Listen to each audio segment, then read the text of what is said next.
We have all kinds of illusions that are set up for us in childhood. Like Santa.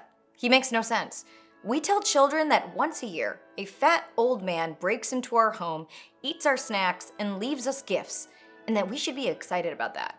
We should be so excited we can't sleep. We should be so excited we should plan our behavior for an entire year around this burglar who travels with forest rats.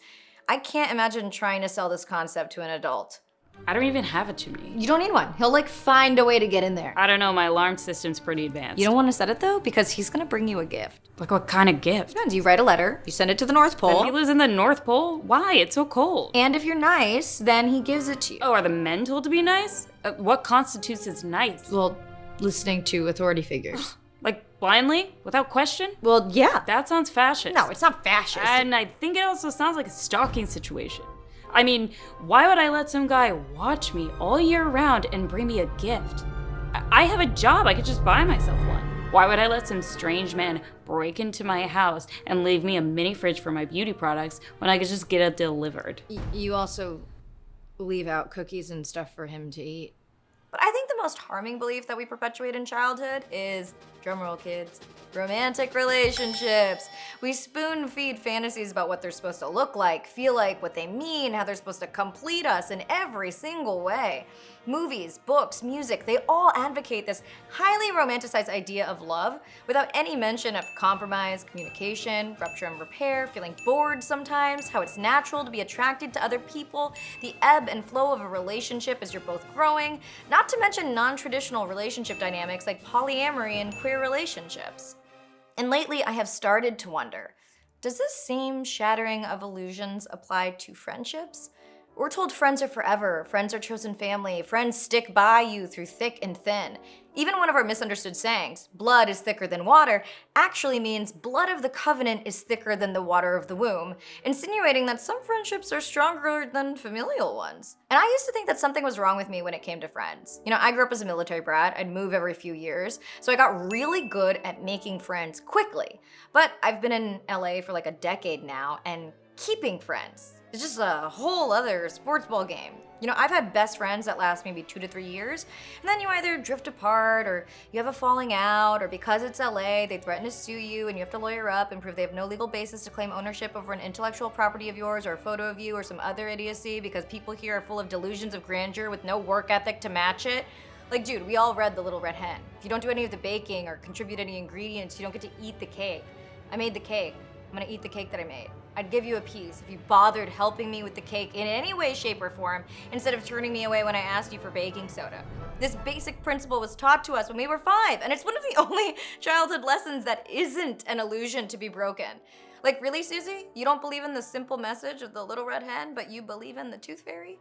You think someone's gonna give you $5 to $20 for this useless chunk of calcium and minerals and collagen that your body has just shed? No wonder you have so much entitlement, Susie. You believe you deserve to be compensated for doing absolutely nothing other than existing.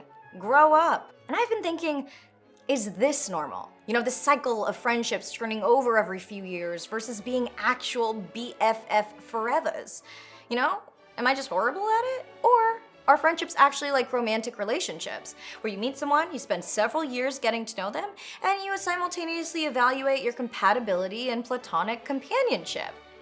I think best friends forever is a childhood lie. And all of this came about because, surprise, surprise, a friend breakup. And my therapist has kind of assured me that the process of friendships, of relationships, of being a human being, interacting with other human beings, is the process of figuring out what does and does not work for us. It takes time to find our people. And as we grow into adulthood, we realize our tribe is probably gonna be pretty small. Now, she gave me 3 questions you can ask yourself when you're evaluating who is a real friend. I'm sorry to make you wait till the end of this video, but your girl's gotta improve her watch time, you know? 1, how does my body respond to this person? Aside from regular social anxiety, do you feel excitement, love, safe, joy? Your central nervous system is gonna tell you so much more than your annoying brain can. 2, how much can you be your authentic self? Do you have to filter yourself? Do you feel like you have to walk on eggshells? Or do you feel free to showcase who you are at your core? And 3, if you ask this person for feedback, can they be respectfully and lovingly honest? I think this is one of the most important aspects of friendships for me. I want someone who can call me on my shit, but I also want them to do it in like a loving, non-judgmental way, because I got a lot of stuff to call out. I do want to improve. I want to know what I'm doing wrong, because sometimes when you're so caught up in your reality, you don't have any clarity on the situation. And most importantly, I want to know when I've hurt someone's feelings, so that I can adjust my behavior accordingly. I'm Anna Akana, and thank you to the patrons who supported this video. And I'm very excited that I've teamed up with Audible for today's episode. You can visit audible.com/Anna or text ANNA to 500-500. With a 30-day free trial, you can get 1 audiobook credit every month. Good for any title in the entire premium selection of bestsellers, new releases, regardless of price, to keep forever. You also get full access to the Plus catalog and can listen to thousands of included titles. I just listened to Text Me When You Get Home, The Evolution and Triumph of Modern Female Friendship, and wow, I loved this audiobook.